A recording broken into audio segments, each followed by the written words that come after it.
Isang gabi, natutulog si Canor kasama ang kanyang asawa. Habang mahimbing siyang natutulog ay nakita niya si San Pedro. "Welcome dito sa langit." "Teka, patay na ba ako?" tanong ni Canor. Sumagot naman si San Pedro ng, "Oo, namatay ka habang natutulog. Pero di mo pa oras para mamatay kaya ibabalik kita sa lupa. Ang nakakalungkot lang ay di ka na makakabalik sa dati mong katauhan kaya mare-reincarnate ka bilang isang hayop." Biglang lumiwanag ang paligid at paggising ni Canor ay nasa kulungan na siya ng manok. Si Canor ay naging isang manok. Oy, baguhan! Kailangan mo na mangitlog kundi kakatayin ka ng amo natin. "Teka, di ko pa alam paano mangitlog," sagot ni Canor. Kailangan mo lang umiri ng malakas para mangitlog ka. Sagot ng kausap niyang manok. Umire si Canor at may lumabas na malaking itlog. Wow! Ang laki ng itlog mo. Iri ka pa ulit, may lalabas pa yan. Umire ulit si Canor at may lumabas ulit na napakalaking itlog. Nagulat ang ibang mga manok. Wow! Sobrang laki talaga ng mga itlog mo. Sige pa, umiri ka pa, may lalabas pa yan. Umire ulit ng malakas si Canor at nagising siya sa suntok at sampal. "Walang hiya ka, Canor! Kadiri ka! Ba't ka tumatay sa kama?"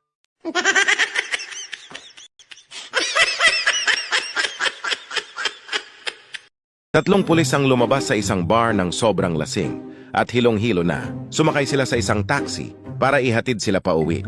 Nakita ng taxi driver na lasing ang tatlong pulis, kaya naisip niyang lokohin ito at nakawan. Binuksan niya ang engine ng sasakyan pero hindi siya nag-drive. Maya-maya ay pinatay niya din ito at sabay sabing, "Chief, nandito na po kayo sa lugar nyo. Tig 500 pesos lang ang bayad." Nagising ang isang pulis at sinabing, "Ito ang 1,000. Salamat at hinatid mo kami ng ligtas." Sabay lumabas. Nagsalita rin ang pangalawang pulis at sinabing, "Ito ang bayad ko. Salamat sa iyo at nakauwi kami ng maayos." At sabay lumabas. Tuwang-tuwa ang driver dahil nagkapera pa siya kahit hindi naman talaga siya umalis sa lugar at hindi naman niya hinatid ang mga ito. Maya-maya ay binatukan siya ng pangatlong pulis. Biglang kinabahan yung driver at naisip na baka barilin siya dahil niloko niya ang mga ito. Sabi ng driver, "Chief, para saan po yon?" Sumagot yung pangatlong pulis, "Sa susunod wag ka pagewang-gewang magpatakbo ng sasakyan kundi huhulihin kita."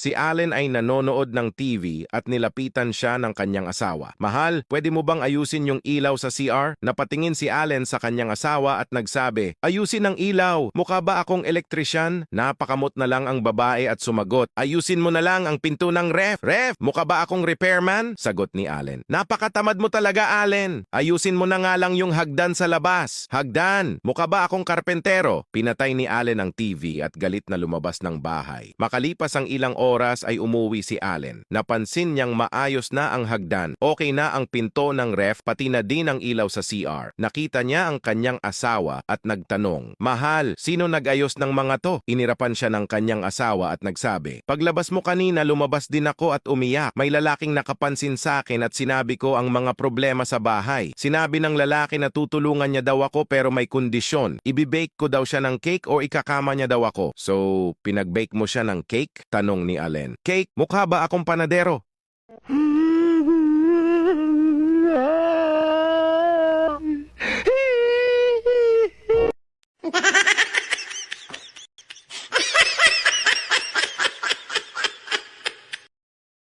Audi Ara. Darius Garland, kampante sa fast break na ito kasi kayang-kaya niya daw si Delo. Ang hindi niya alam may isang gutom na leon sa kanyang likuran.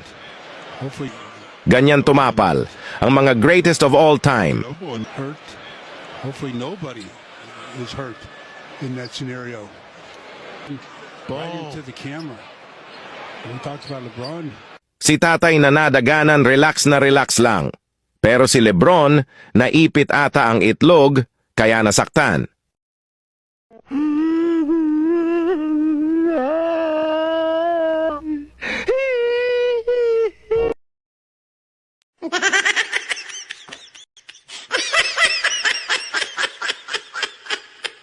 Si Ramon ay nalasing sa inuman nilang magkakaibigan. Nang siya ay pauwi na ng bahay, ay pinara siya ng pulis dahil sa kanyang pagmamaneho. Hindi din siya makalakad ng tuwid, kaya tiniketan ng pulis si Ramon. Biglang nagkaroon ng aksidente sa kabilang lane, kaya pinuntahan ito ng mga pulis. Kaya inisip ni Ramon na di na siya babalikan, kaya siya ay umuwi na lang at natulog. Kinabukasan ay nagising na may kumakatok sa pinto at may mga pulis na nagtanong, "Ikaw ba si Ramon?" Inamin niya na siya nga. "Nahuli ka ba sa kalsada kagabi dahil sa pagmamaneho ng lasing?" "Opo," sabi ni Ramon. "Ano ang ginawa mo pagkatapos?" tanong ng mga pulis. Sinagot ni Ramon na iniuwi niya ang kanyang sasakyan at natulog. "Saan ang sasakyan mo ngayon?" usisa ng mga pulis. Sinagot ni Ramon na nasa garahe ito. "Pwedeng naming makita ang kotse?" tanong ng mga pulis. Sumagot si Ramon, "Sige ba?" at binuksan ang garahe. Sa loob ng garahe, nandoon ang sasakyan ng pulis. Ano sa tingin nyo ang mangyayari kay Ramon? Follow.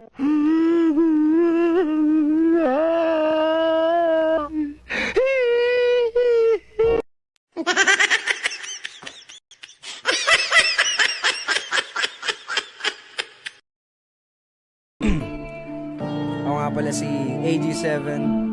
Yup.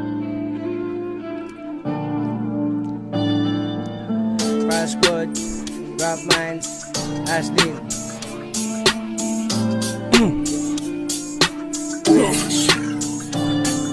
Bakit na isa lang sa gantong larangan? Musika ang ginawang halaman ko. Pag pinalot ng yamot at mausok ang daanan, hinahawi mo. Di ko inakalang may maniniwalang kakayanin ko.